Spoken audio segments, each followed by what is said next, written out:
Good morning students.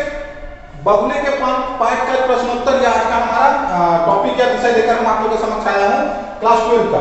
इससे पहले हम आप लोगों को बगुले के पंख के शब्दार्थ और व्याख्या को समझा दिया था। व्याख्या में मैं बता दिया था कि कभी किस प्रकार काले घनघोर बादल में आसमान में उड़ते हुए सफेद बगुलों को देखते हैं और उस दृश्य को देखकर वह किस प्रकार मुग्ध होते हैं और मुग्ध होने से उनकी नजर उससे हटती नहीं है। इन सारी चीजों को मैं व्याख्या में समझा दिया था। अब उसी पाठ का प्रश्नोत्तर जो है उस प्रश्नोत्तर को मैं आप लोगों के समक्ष लेकर आया हूँ। यहाँ पर चूंकि मैं 2 प्रश्न को लिखा हूँ, इसके बाद भी हम इसमें क्या करेंगे और प्रश्नों को ऐड करेंगे, इसमें जोड़ेंगे। ठीक है, तो यहाँ पर देखो हमारा पहला प्रश्न है कि कवि किस दृश्य पर मुग्ध है और क्यों। कवि किस दृश्य पर मुग्ध है और क्यों। तो हम आप लोगों को जब कविता पढ़ाए थे तो कविता में हमें बता भी दिया था कि कवि किस दृश्य को देखकर मुग्ध है कि आसमान में काले बादल जो छाए हुए हैं और काले बादल में क्या है, सफेद बगुले क्या कर रहे हैं, पंख फैलाए उड़ रहे हैं, उस दृश्य को देखकर मुग्ध है। उसी चीज को हम यहाँ पर क्या लिखा हूँ, लिख दिया हूँ इसके उत्तर के रूप में, जिससे क्या होगा आप लोगों को बहुत ही आसानी होगी प्रश्नोत्तर को बनाने में और इसके स्टडी मटेरियल में भी मैं आप लोगों को यह चीज को दे दूंगा। तो देखो मैं प्रश्न उत्तर में क्या लिखा हूँ, कवि उस समय के दृश्य पर मुग्ध है जब आकाश में छाए काले बादलों के बीच सफेद बगुले पंक्ति बनकर उड़ रहे हैं। ठीक है, कवि इसलिए मुग्ध है क्योंकि श्वेत बगुलों की कतारें बादलों के ऊपर तैरती सांझ की श्वेत काया की तरह प्रतीत हो रही है, इसीलिए कवि मुग्ध है। इस प्रश्न का उत्तर आप लोग बिल्कुल इसी प्रकार लिखोगे। नेक्स्ट हमारा प्रश्न क्या है, देखो, उसे कोई तनी रोक रखी, यह पंक्ति है, आप अपने पाठ्य पुस्तक में देखोगे तो यह पंक्ति मिल जाएगा। उसे कोई तनी रोक रखी, इस पंक्ति में कवि क्या कहना चाहते हैं।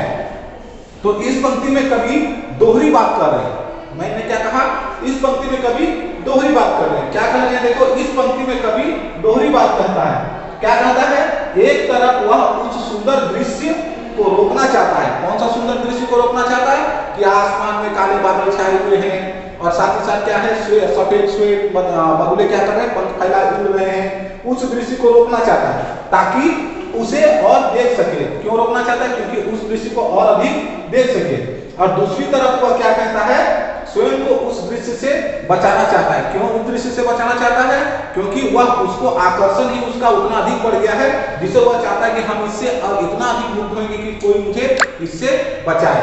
ठीक है, तो ये 2 प्रश्न है। इसके बाद हम फिर और प्रश्नों को भी आप लोग को बता दे रहा हूं।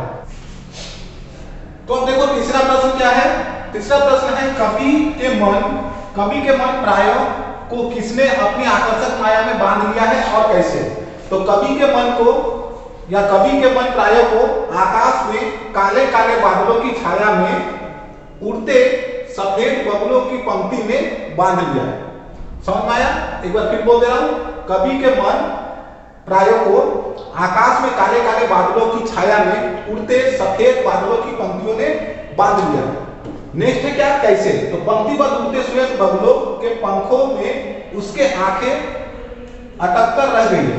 जो पंक्तिबद्ध बगुले उड़ रहे थे उसमें उन पंक्तिबद्ध बगुलों को देखकर कवि की आंखें उस दृश्य में ही अटक कर रह गई है और वह चाहकर भी आंखें नहीं हटा पा रहा है।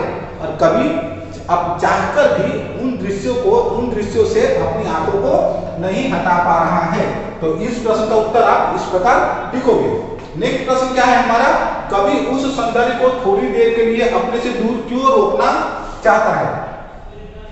अपने से दूर क्यों रोक रखना चाहता है। तो देखो नेक्स्ट इसका उत्तर आप इस प्रकार लिखोगे, कवि उस सौंदर्य को थोड़ी देर के लिए अपने से दूर रोक रखना चाहता है। क्यों चाहता है, क्योंकि वह उस दृश्य पर मुग्ध हो चुका है। कौन से दृश्य पर, फिर मैं एक बार बोल दूं कि जो काले काले बादल छाए हुए थे और उसमें जो सफेद बगुले पंक्ति बनाकर उड़ रहे थे, उस दृश्य को देखकर वह मुग्ध हो चुका है।